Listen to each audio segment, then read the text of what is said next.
He has also done MBA from John Hopkins University School of Medicine and School of Professional Studies in Business and Education. So all of us know him from his student days, and we are delighted that he is doing so well in the United States. And we are also so happy to welcome him here. Of course, the team will welcome formally. And I am sure that we'll have these type of interactive sessions with our alumni, academic as well as non-academic. Both type of interaction we will have. And since so many senior teachers are here, today only I received a telephone call from this North American Medical Association. Dr. Ashraf Khan is the president of the association. And I was in touch with him regarding this auditorium work, because we are short of funds for this auditorium. So they have given $50,000, 30 lakh rupees for this auditorium. So that $50,000 means 31 lakh, because that value is about 62 lakh. And they are going to transfer it in a separate head of account. So they were worried that it should not be used for some other purpose. I said it will not be used for any other purpose. You can also inform the Vice Chancellor also that it will be only used for the auditorium. So 62 lakh we had already given from our revolving fund. This will be 31 lakh. So now it will be say 92 lakh. And the rest the university will have. So this is just development in the morning today. I received call from them. And they are going to transfer this 31 lakh rupees say by the end of May. So I said don't delay this thing, because we want it completed by end of June or July. But next year we are having so many conferences with others. So the alumni of other institutions, they are doing a lot. We have heard about IIT Kanpur alumni and BHU alumni. Now our alumni, they are also becoming active, and the present Vice Chancellor is also involving them in the development of the university and of the various colleges.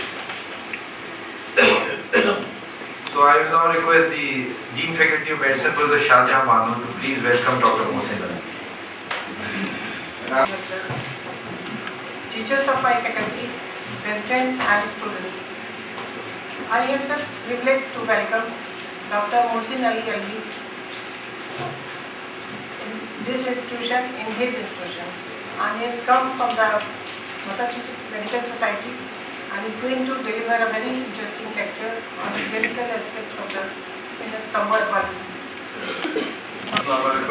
Thank you very much for your kind introduction, Madam Dean and Mr. Principal. Thanks a lot for you all to come over here, taking out time from your busy life to attend this event. I would like to thank all the colleagues, professors, learned from while I was here. Probably I was one of the backbenchers over there, like you guys. But backbenchers learn a lot too. So the topic of today is venous thromboembolism, and I'll show you in this slide. It's a disease which we know only as the tip of the iceberg, and it's prevalent, lots of morbidity and mortality in hospitals. So this slide shows my journey in medicine. I started right over here I did my residency at University of Connecticut in Hartford. I went to my MBA school at Johns Hopkins. I learned a lot about hospital medicine and management, about clinical performance in hospital medicine. Presently I'm at UMass Medical School.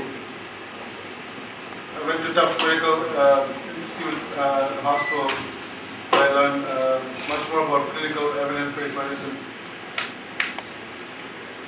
from one of the professors, Dr. Parker, who is renowned in doing decision-making in medicine. I did some informatics work at the University of Edinburgh in Scotland. Currently, I'm a member of Institute of Healthcare Improvement. One of the societies I founded is the Society of Participatory Medicine, where we collaborate with patients about delivering care to them. I'm also a member of Health Institute Management Systems, which is about clinical informatics and improving quality of care and performance in hospitals and other physicians. This is the Society of Hospital Medicine, which I'm a member of. It is about hospital-based medicine, about patients who are admitted in the hospital and taking care of them and providing quality care. So March is the month for venous thromboembolism. As per US as a national month, it's celebrated as venous thromboembolism month. Let me talk about the organization which Dr. Balu was mentioning and Dr. Mansoor was mentioning. This is the Aligarh Medical Alumni Association of North America, which is recently founded, and this was on 2013, February 2013, when I traveled from Bridgeport,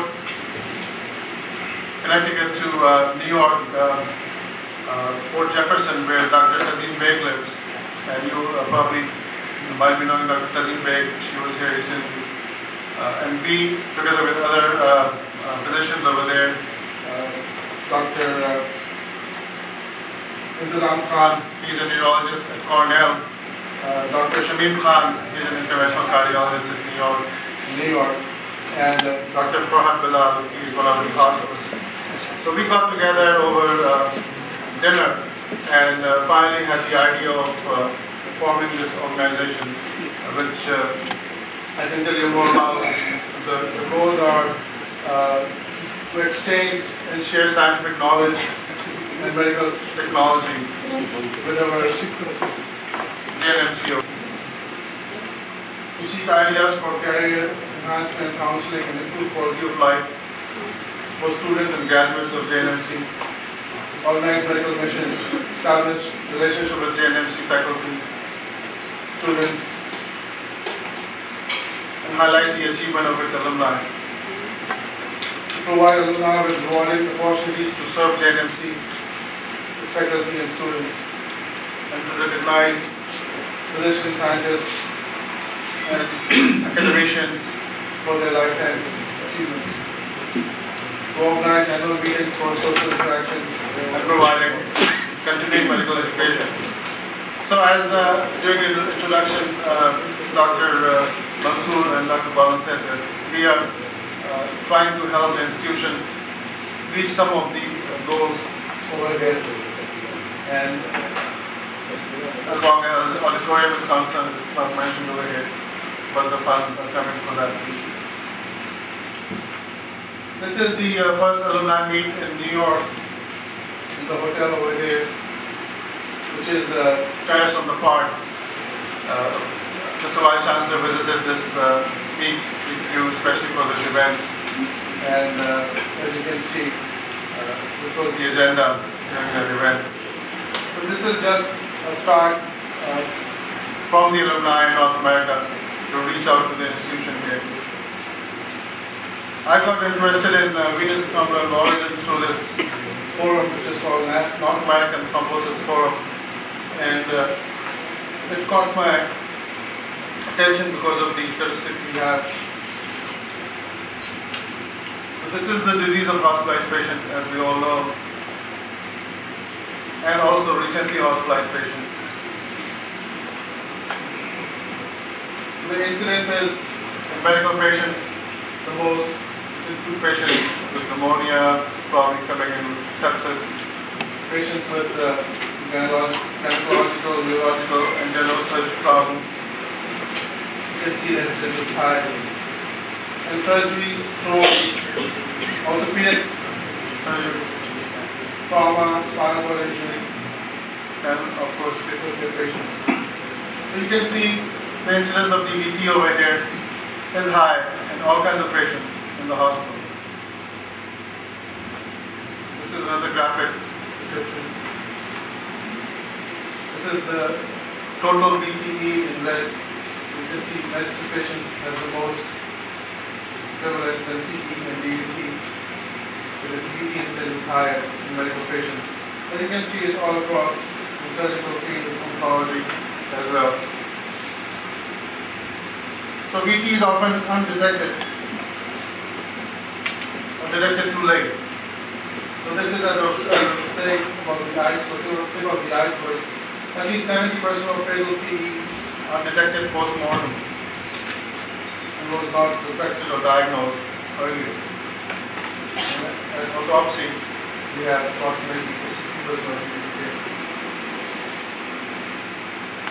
So because of this, the national guidelines came in, and one of the leapfrog patient quality safety group in US, they made the statement that PE is the most common preventable cause of hospital death in the US. AHRQ came up with thromboprophylaxis as the #1 patient safety practice. American Public Health Association said that there's a disconnect between the evidence and execution so that we can prevent the ET, and it is a public health crisis. ACCP in their 7th consensus came up with this, that all institutions should have a program in place that allows for the evaluation of a patient's risk for developing VTE. So we have to evaluate these patients. All of these patients who are hospitalized in the hospital, we have to evaluate them for the risk. And if they are found to be at risk, appropriate prophylaxis should be implemented. So this is a grade 1A recommendation. This is highly recommended.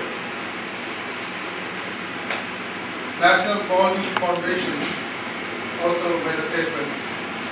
The president of NQF, Dr. Kaiser. DVT is a very important but very under-recognized clinical condition, and the lack of standardized performance measures to gauge the quality and its complications is a serious outcome.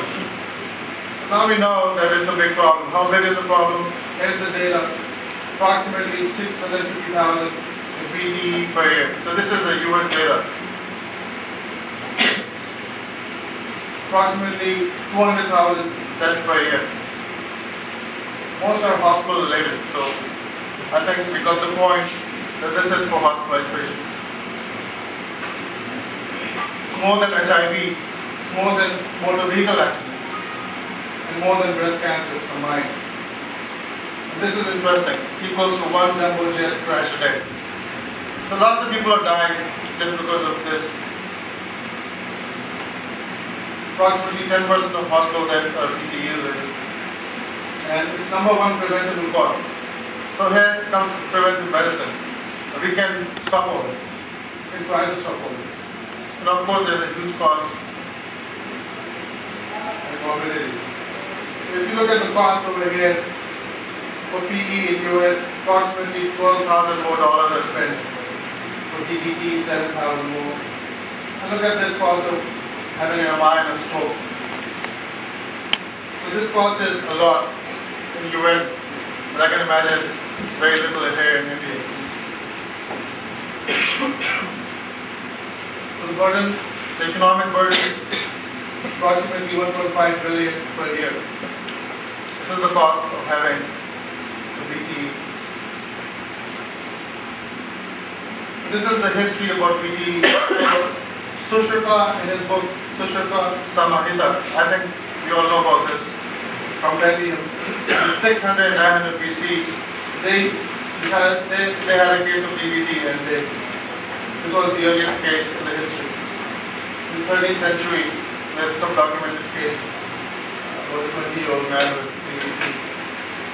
In the 1700s, this was called the milk leg because it was noted after childbirth. And as we know now that pregnancy is a VTE. It's not milk leg, it's just pregnancy causing more of VTE. Can you tell me who is this gentleman over here? Any guesses?